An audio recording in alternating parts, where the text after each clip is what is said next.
Bismillahirrahmanirrahim. This is lecture 6 for grade 10 from chapter number 1 and the topic is Geneva Accord. Geneva का मुआहिदा, उसके बारे में हमने इसमें थोड़ा सा पढ़ना है. After becoming the new president of the Russia, and that was Gorbachev, who became the next president of the country.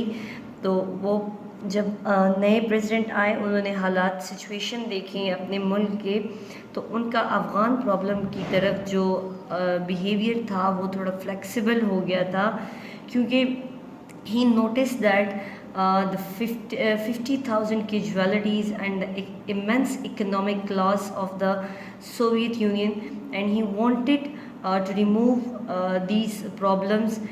He wanted to remove these economic loss. So he showed a flexible attitude toward this problem, and he wanted to solve it immediately. He wanted to leave the Afghanistan as well, which क्योंकि हालात बड़े ख़राब थे उनके लिए उस time पे. Economic loss, immense economic loss हो चुका था, क्योंकि वॉर पे अच्छा खासा उनका ख़र्च हो रहा था, पैसा लग रहा था, और साथ साथ ह्यूमन कैजुअलिटीज़ भी बहुत बढ़ चुकी थी. इसलिए गोर्बाचेव जो है वो चाहते थे कि ये प्रॉब्लम अभी ऑन द स्पॉट जो है हल किया जाए. So he wanted to leave the quagmire, इस दलदल को छोड़ना चाहते थे, इस दलदल में से निकलना चाहते थे, क्योंकि इसमें फंसे हुए नुकसान पे नुकसान उठा रहे थे. इसीलिए इसी दौरान इस इशू को जो है वो यूनाइटेड नेशन के अंडर लाया गया. In December 1987 the issue came under the United Nation Organization, जिस पर यूनाइटेड नेशन ने भी स्टेप उठाना शुरू किया, काम शुरू किया. एंड जनवरी 10, 1988 गोर्बाचेव जो थे वो उन्होंने ये ऐलान किया, he declared that if the problem resolve by 15 of the March then the evacuation of Afghanistan will be started by 15 May 1988. उन्होंने कहा कि अगर यूनाइटेड नेशन जो है वो 10 जून 1988 से पहले या 10 जून 1988 को इस प्रॉब्लम को सॉल्व कर देता है, तो जो रशिया है वो 15 मई 1988 से अफ़गानिस्तान से अपनी फ़ौजों का इनखला शुरू कर देगा, वो अफ़गानिस्तान को खाली कर देगा. इस दौरान चूँकि गोर्बाचेव फ्लेक्सिबल एटीट्यूड दिखा रहा है और वो चाह रहा है कि अफ़गानिस्तान का प्रॉब्लम सॉल्व हो और वापस अपनी फ़ौजों को निकाले, अपनी फ़ौजों को वापस भिजवाएं, अपने मुल्क बुलाएं. इस दौरान जो मेन इशू आता है वो ज़िया और जुनेजो के बीच में आता है, कि ज़िया जो है वो जुनेजो को कहते हैं कि आप जो है इस पे जेनेवा एकॉर्ड पे साइन करने से पहले अपनी डिमांड्स जो हैं वो पूरी कराएं, अफ़गानिस्तान की तरफ से जो डिमांड्स आ रही हैं उनको पूरा कराएं, उसके बाद जो है वो जेनेवा एकॉर्ड को साइन करें. But Junejo was ready to sign the accord. वो ज़ियाउल हक की बातों को जो है वो पेश रख कर, साइड पर रख कर रेडी होते हैं कि वो किसी भी तरह से इस एकॉर्ड को साइन कर देंगे. अब ज़िया की डिमांड क्या थी, ज़िया की सोच क्या थी, और उनकी वो किस चीज़ पर इंसिस्ट कर रहे थे. Zia insisted on evacuating is not only the end of the problem. सिर्फ अफ़गानिस्तान से फ़ौजी निकालना ही जो है वो प्रॉब्लम्स का हल नहीं है, बल्कि हमें वहाँ पर और भी काम करने हैं, जैसा कि the establishment of the interim government is necessary. Zia की ये डिमांड थी कि जब रशिया यहाँ से जाए अपनी फ़ौजों को निकाले, तो उससे पहले वो अफ़गानिस्तान में इलेक्शन कराए और इंटरिम गवर्नमेंट बनाए, जो कि बहुत ज़रूरी है. तो पहले एकॉर्ड साइन करने से पहले डिमांड पेश करें आप रशिया के साथ. जो डिमांड ये होगी कि इंटरिम गवर्नमेंट बनाई जाए अफ़गानिस्तान में. Then Soviet left the Afghanistan. If Russia left the Afghanistan as a client state, the country would fall in civil war. अगर रशिया जो है वो अफ़गानिस्तान को इसी तरह मसले मसाइल वाला मुल्क छोड़कर चला जाएगा, तो कंट्री जो है अफ़गानिस्तान जो है वो खाना जंगी शुरू हो सकती है, सिविल वार शुरू हो सकती है. इसलिए रशिया को जाने से पहले यहाँ पर ये सारे काम करने पड़ेंगे. नेक्स्ट देखिए, but in spite of all the reservation Junejo put sign on the Geneva accord. इन तमाम खदशात के बावजूद भी जो जुनेजो है वो साइन कर देते हैं जेनेवा एकॉर्ड पे. देखिए साइन करना लाजमी बात नहीं थी, ज़ियाउल हक की जो डिमांड्स थी वो बिल्कुल ठीक थी, वो करेक्ट थी, वो जो चाह रहे थे कि जो पॉइंट्स हो यहाँ पर वो बिल्कुल करेक्ट चीज़ें थी।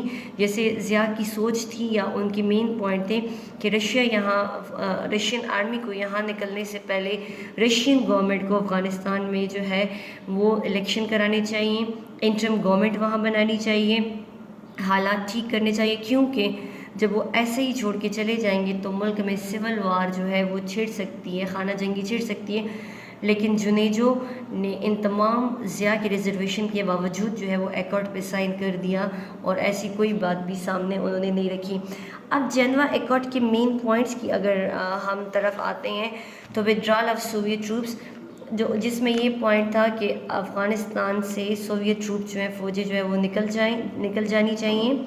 Return of Afghan refugees to their home in safety and honour, Afghan refugees जो हैं उनका अफ़गानिस्तान वापस जाना इज़्ज़त के साथ। उसके बाद restoration of Afghan non align status, Afghanistan को नॉन अलाइन स्टेटस बनाना, यानी वो किसी भी ग्रुप में किसी की भी साथी ना हो, ना वो रशिया के ग्रुप में हो तो ना वो अमेरिका के ग्रुप में हो, बल्कि वो नॉन अलाइन रहे। वो जो है वो हमेशा जो है उसका किसी भी कंट्री के साथ, किसी भी ग्रुप के साथ कोई लेना देना ना हो। The right of Afghan people to decide their own form of government, और अफ़गानिस्तान के लोगों का अपना हक कि वो अपनी मर्ज़ी से हुकूमत बना सके। ये पॉइंट्स रखे गए थे जेनेवा एकॉर्ड में, और ये पॉइंट्स रखे किसने थे? ये हमारी तरफ से रखे गए थे, ज़ियाउल हक साहब की तरफ से रखे गए थे। लेकिन इन पॉइंट्स को बालाए ताक रख कर जुनेजो साहब जो है वो जेनेवा एकॉर्ड पे साइन कर देते हैं, और एकॉर्ड में ये तमाम बातें लाई गई, विड्रॉल ऑफ सोवियत ट्रूप्स हो जाएगा, अफगान रिफ्यूजीज़ भी हो जाएगा। लेकिन जो ज़िया की डिमांड थी कि पहले ये प्रैक्टिकली कराया जाए, उसके बाद जो है वो कोई स्टेप उठाया जाए, तो ऐसा कुछ भी नहीं हुआ। जेनेवा एकॉर्ड में सिर्फ और सिर्फ जो है जुनेजो के साइन हो जाते हैं, सिग्नेचर हो जाते हैं, और रशियन आर्मी जो है वो अपना इनखला स्टार्ट कर देती है। उसके अलावा किसी किस्म की कोई इंटरिम गवर्नमेंट, किसी किस्म का नॉन अलाइन स्टेटस या अफ़गानी पीपल रिफ्यूजीज़ का अपने मुल्क में जाना, ये तमाम बातें बीच में ही रह गई थीं। The accord was signed between the Junejo and then Prime Minister of Afghanistan, and between the Afghanistan and then Prime Minister of Pakistan, Junejo, and it was witnessed by USA and USSR. USA और USSR जो है इसके गवाह बन गए, और ये जो accord था ये साइन हो गया था। इसके बाद हम इंशाल्लाह ताला जो नेक्स्ट टॉपिक है वो नेक्स्ट लेक्चर में डिस्कस करेंगे। लेकिन इसमें थोड़ा सा आपको एकॉर्ड के बाद जो है जो मेन टॉपिक आता है, the impact of Afghan refugees on Pakistan society.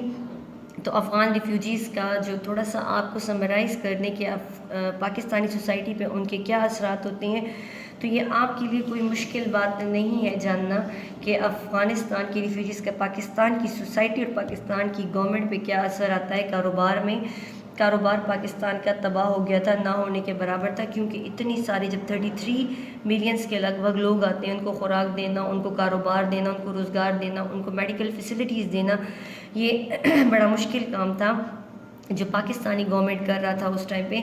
ये ठीक है कि बाद में फिर ऐड भी स्टार्ट हो गया था डिफरेंट कंट्रीज़ से, लेकिन पाकिस्तान की सोसाइटी ने बड़ा सफ़र किया, क्योंकि हमारे पास इतनी सारी तादाद में लोग आए, 30-35 लाख के करीब लोग आए, उनमें हर किस्म के लोग शामिल थे। वो आके हमारी कंट्री में आए, बिखर गए, डिफरेंट इलाकों में रहने लगे, तो उन्होंने हमारे मुआशरे पे बड़े असरात रखे, क्योंकि हर जगह अच्छे बुरे लोग होते हैं, तो उनमें डेफिनेटली बुरे लोग भी थे, अच्छे लोग भी थे।